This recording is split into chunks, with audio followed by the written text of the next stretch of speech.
সুপ্রিয় নবম ও দশম শ্রেণীর শিক্ষার্থী, আসসালামু আলাইকুম। আজ তোমাদের মাঝে আমি হাজির হয়েছি আরেকটি নতুন এক্সপেরিমেন্ট নিয়ে। দেখো, পরীক্ষণের নাম তুতের কেলাস পানির শতকরা পরিমাণ নির্ণয়। অর্থাৎ তুতের সংকেত কি? কপার সালফেট 5 অণু পানি। এটা একটা আয়নিক যৌগ। আয়নিক যৌগের সাথে যে পানিগুলো যুক্ত থাকে তাকে বলা হয় কেলাস পানি। তাহলে কেলাস পানি কয় অণু আছে বলো? 5 অণু। এটা যখন কেলাস পানি যুক্ত থাকে তখন এর কালার হয় নীল, কিন্তু যখন তুমি হিট দিবে, তাপ দিবে, তখন এটা সাদা হয়ে যাবে। এটা এমসিকিউ আসে। তাহলে এখন দেখো, এর মধ্যে আর কেলাস পানি নাই, 5 অণু পানি চলে গিয়েছে। এখন এটার শতকরা পরিমাণ বের করতে তোমাকে বলা হবে। এখন দেখো, কপার সালফেট 5 অণু পানি 1 মোল সমান সমান কত বলো তোমরা? 249.5 গ্রাম 1 মোল তুতে।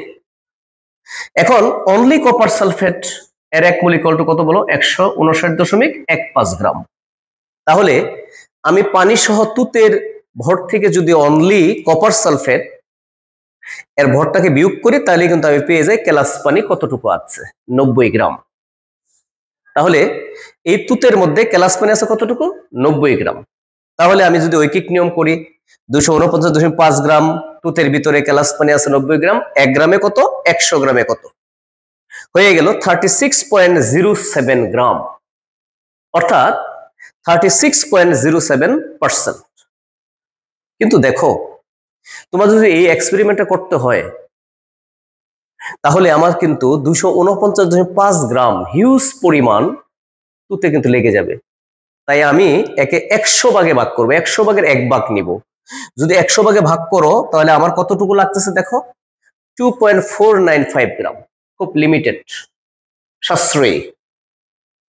আর এই 2.495 গ্রাম তুতের ভিতরে কেলাস পানি কতটুকু থাকবে? অনলি 0.9 গ্রাম, কারণ একেও তুমি 100 দ্বারা ভাগ করবে। এরপরে আমরা দেখো, এতর মধ্যে কেলাস পানি থাকে 0.9 গ্রাম, 1 গ্রামে কত? 100 গ্রামে কত? রেজাল্ট আসবে কিন্তু সেই 36.07 গ্রাম। এখন এই এক্সপেরিমেন্টটা করার জন্য তোমার কি কি ইনস্ট্রুমেন্ট লাগবে? রাসায়নিক দ্রব্য লাগবে তুতে।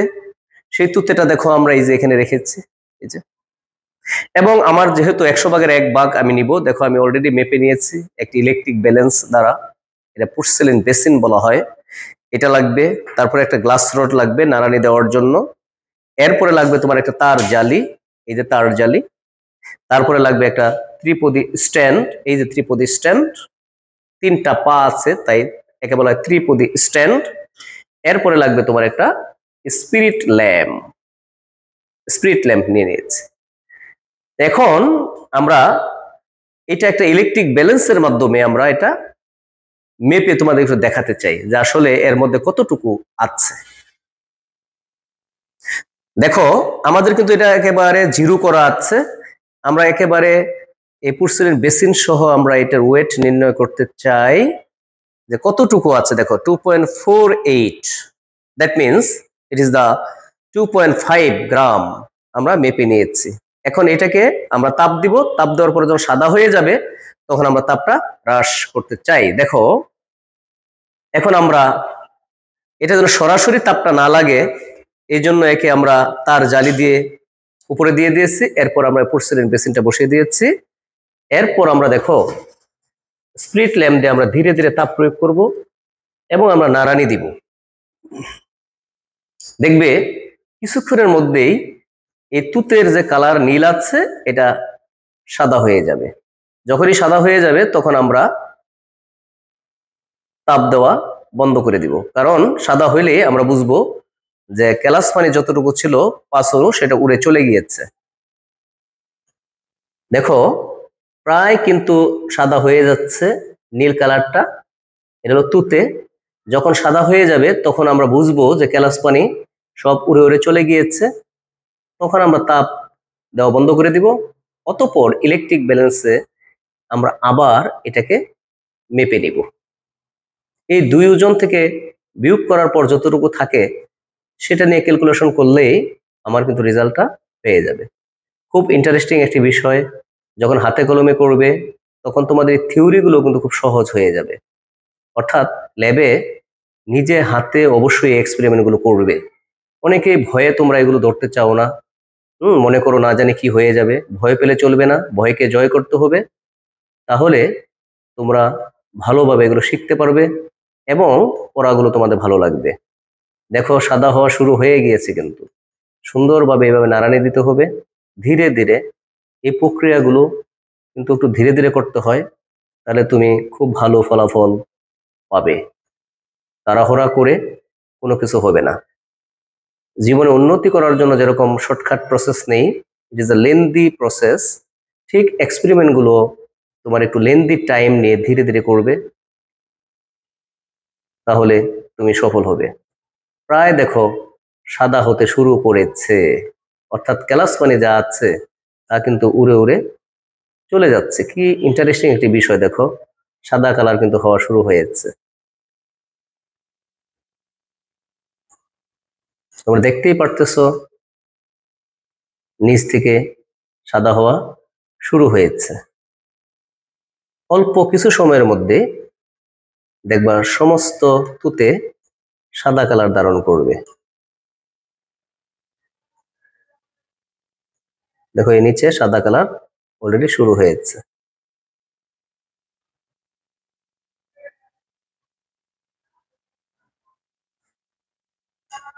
পানিগুলো কিন্তু ধীরে ধীরে তোমার উড়ে চলে যাচ্ছে। ক্যালাস পানি তুতের মধ্যে তোমরা জানো ইতিমধ্যে ক্যালাস পানি আছে কয় অণু? 5 অণু। সাধারণত আয়নিক যৌগগুলোর সাথে আপনা আপনি এই পানিগুলো যুক্ত থাকে, তাকে বলা হয় ক্যালাস পানি।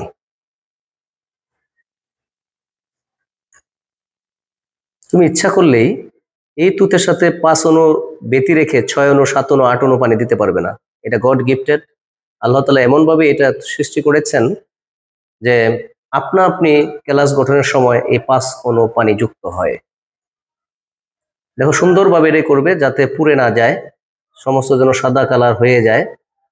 সাদা কালার হওয়ার সাথে সাথে আমরা এটা বন্ধ করে দিব। অলরেডি প্রায় সাদা হয়ে গিয়েছে, হয়তো আর 10-15 সেকেন্ড দিলেই তোমার সাদা কালার ধারণ করবে। তখন আমরা হিট দেওয়া বন্ধ করে দিব।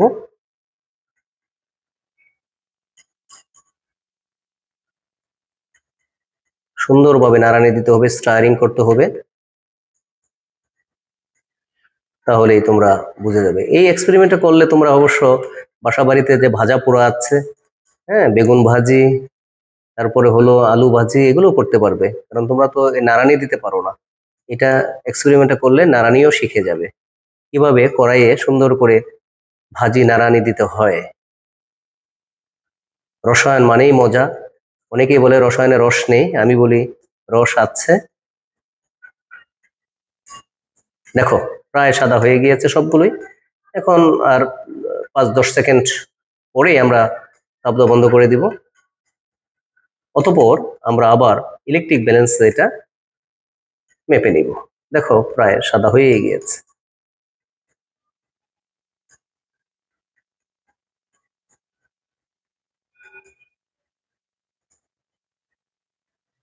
ওকে, সব সাদা হয়ে গিয়েছে। দেখো এখন আর এখানে আমাদের নীল কালার নেই, অর্থাৎ এখানে কোনো ক্যালাস পানি এখন আর নেই, সাদা হয়ে গিয়েছে।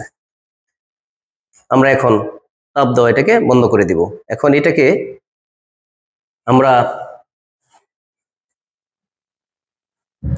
আমরা এটাকে মেপে নিব। কিছু পরিমাণ গ্লাস রডে রয়ে গিয়েছে, এটা তোমার 2-3% অ্যাকুরেসি হবে না, সমস্যা নেই। দেখো আমরা এটাকে আবার মেপে নিলাম। এখানে মেপে নেওয়ার পর আমরা এখানে পেলাম 1.7 গ্রাম।